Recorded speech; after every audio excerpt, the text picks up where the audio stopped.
Christian-Muslim. The image is one of a pronounced Christian-Muslim dichotomy. Both groups tend to draw an exaggerated and undifferentiated picture of the respective other religion. For example, Muslim young people often use the contrastive concepts of purity and impurity, interpreting female adherents of their own religion as pure, while Christian girls are impure, or in their own terms, slutty. And Christians, by contrast, apply the dichotomy of freedom versus oppression, and thus label female adherents of the other faith as oppressed and dominated, while Christian girls are seen as free and autonomous.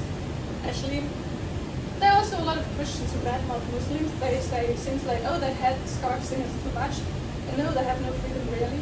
And the Muslims always think like, oh, they are allowed to do too much.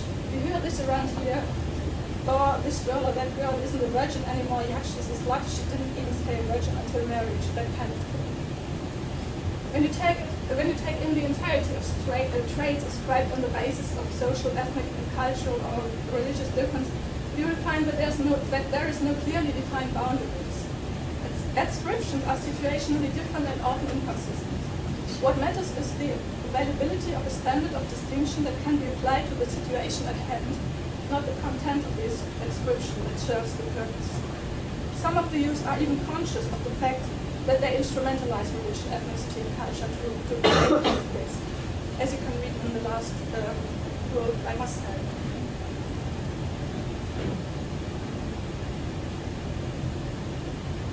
So much for this brief look at the findings of my study. Comparing them with other research on the way young people address religious difference, we can easily find some parallels. For example, the European research project Vieregge showed that young people generally meet religious plurality with a blend of tolerance ideas in the abstract and prejudice and discriminatory practice in the concrete.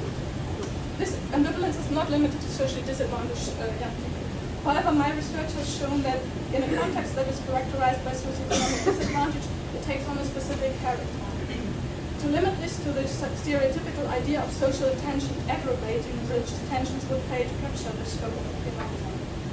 Rather, the young people I survey display mastery of specific resources in addressing religious diversity.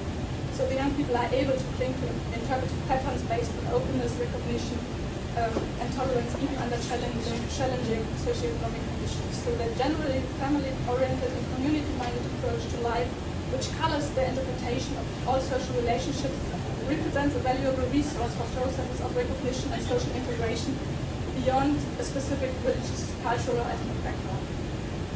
Nonetheless, we must also be aware of the dangers that social marginalization presents, especially for social relationships in the immediate individual environment. The family ideal is more often a vision than a reality. The conditions that define the social space give rise to practices of harsh distinction against all who are localized further down the social scale. It is in this context that religion, among other features, is used as a means of distinction.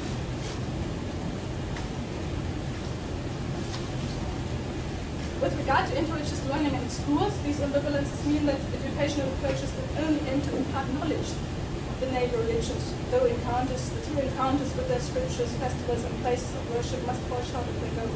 These encounters are important, but will not by themselves reduce stereotypes or help the young people to deal with the religious diversity in daily life.